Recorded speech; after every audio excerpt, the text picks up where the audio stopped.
Press the bell icon on YouTube and don't miss another update. Namaskar. Welcome to another episode of Editorial. Today is Bapu's 150th birthday, Mahatma Gandhi's 150th birthday. I intend to talk about Bapu today. I want to tell you a few things about Bapu which I think is very unique to him. But I also want to ask a question tonight. Do we really require a Bapu anymore in our country? Do we really require Mahatma Gandhi? Let's get right into the show. You know, if you remember my editorial a few months back, I had told you every popular leader, we were talking about both Narendra Modi and about Rahul Gandhi. Every popular leader in this world has a core audience.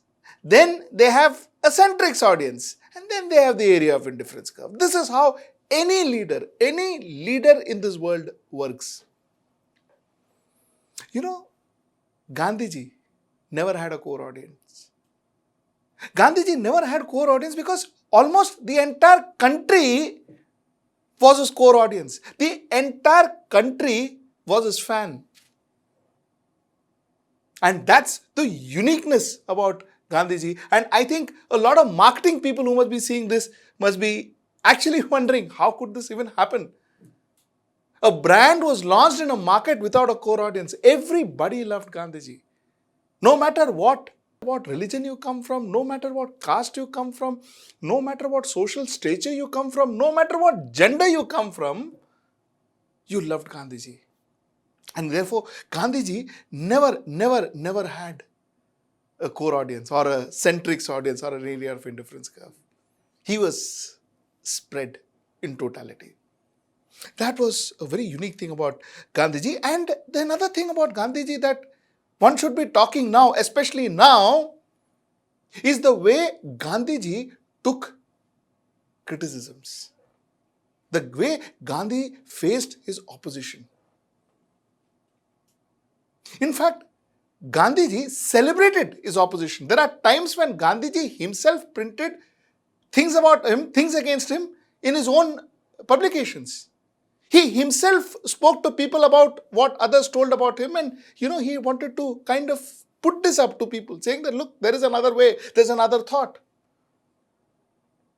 I mean, that is so unique about Gandhiji, and that, I think, came from the fact that this man had nothing called insecurity in his heart. Nothing.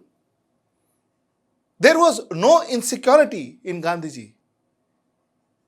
Because possibly everything he did, everything he said, everything he acted on was selfless. One could debate, one could call, one could give 100 reasons today, but at that point in time, any and every step that Mahatma Gandhi did was selfless and was for the country. And I guess that's where the strength came from. He had nothing in his heart called weakness. When you don't have weakness, you don't care a damn about the opposition. He had no weakness whatsoever in his heart. His heart was filled with the strength, and that was the strength of truth. And think about it. If you are not insecure about yourself, if your heart is full of strength, of truth, and there is no weakness, would you ever fear an opposition? Would you ever fear to take a question from any opposition in this world? The chances are no, and that was what Gandhiji was. Another very unique thing about Gandhiji, which only person in this world to have that kind of uniqueness is Mahatma Gandhi, is that Mahatma Gandhi spoke to everyone. Mahatma Gandhi spoke to everyone. I remember a customer service expert One of the workshops in Mumbai, somebody from US, a customer service expert had come and he was speaking about a verse, a quote that Gandhiji had said, that if you are serving somebody and you are not serving joyfully, then neither the servant nor the person who is served gets any benefit out of it. What a quote! And that, he says, is the basis of customer relationship. He says, if you don't serve joyfully, the person who is serving or the person who is being served, both do not benefit out of it. What a thought! He said that sometime in 1920s. The customer is God. Mahatma Gandhi. This was his message to the businessman. He had a message for almost everybody. He could relate to the rich.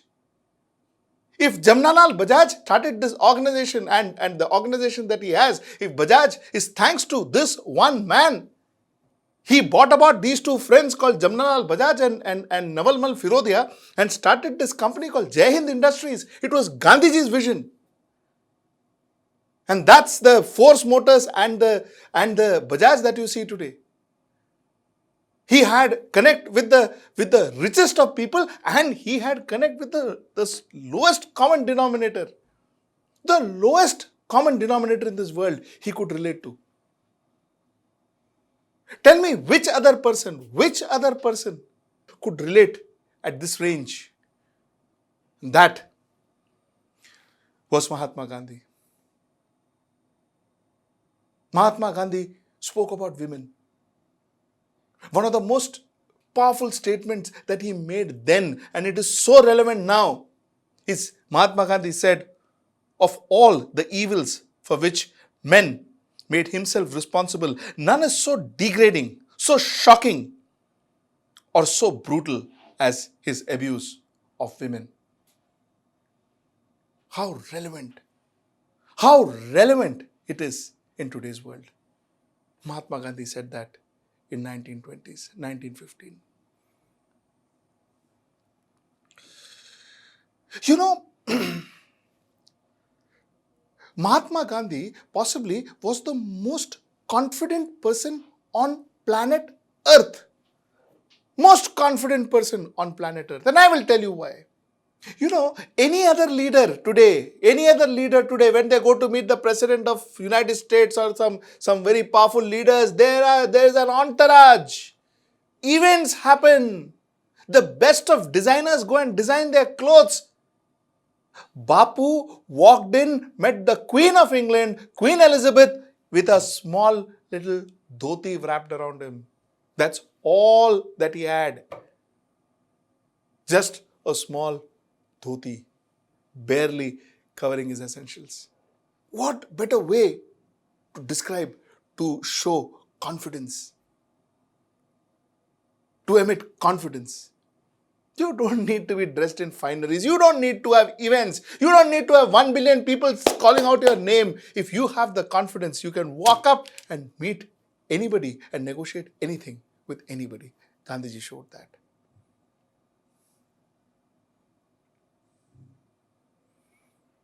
Gandhiji showed that. You know, he was one of the most charismatic individuals, because he attracted so many people towards him. Incidentally, there's a story, I'm told, that Sardar Vallabhbhai Patel was in Ahmedabad club. They were playing bridge. And having a cup of tea when Mahatma Gandhi was supposed to make a speech. And Mahatma Gandhi, incidentally, went to the table and invited Sardar Vallabhbhai Patel to join him. Sardar Vallabhbhai Patel looked at this man. He said, dhoti-clad man had to a worn-out dhoti. This dhoti-clad man is calling me to listen to him. He didn't know whether they want to listen to him. But finally, he decided that he will go and listen to Mahatma Gandhi. And the rest is history. He left everything and followed Mahatma Gandhi. And very incidentally, sometimes during the Quit India movement, if I'm not wrong, he also taught him to play bridge. Well, Sardar Vallabhbhai Patel taught Mahatma Gandhi to play bridge in the jail. He could attract just about anybody. But you know why I'm talking about Mahatma Gandhi today? I'm talking about Mahatma Gandhi is because today I want to question, do we need a Mahatma Gandhi in the modern India or in the new India, as we call it? Do we need a Mahatma Gandhi? We seem to be rejecting the Gandhian ideology. We seem to be rejecting his truth. We seem to be rejecting everything that Mahatma Gandhi stood for, yet every 2nd October we have this facade where we go and celebrate his birthday. For what? We don't even believe him. Do we need to call Mahatma Gandhi our father of the nation anymore? Do we need his likeness, his photograph on our currency? Because we seem to be, a lot of us seem to be celebrating, eulogizing even, the man who killed him cold-blooded. Aren't we being hypocrites? Aren't we being hypocrite by calling a person the father of this nation who, on the other end, we also celebrate the person who killed him? Aren't we being hypocrites? Do we really need Mahatma? Or should we let him go, not only for our sake, but for his sake too? Because somewhere down the line, I think his soul must also be suffering.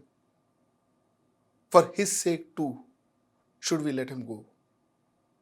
And should we tell him, Bapu, modern India doesn't need you. Till I meet you next time. Namaskar.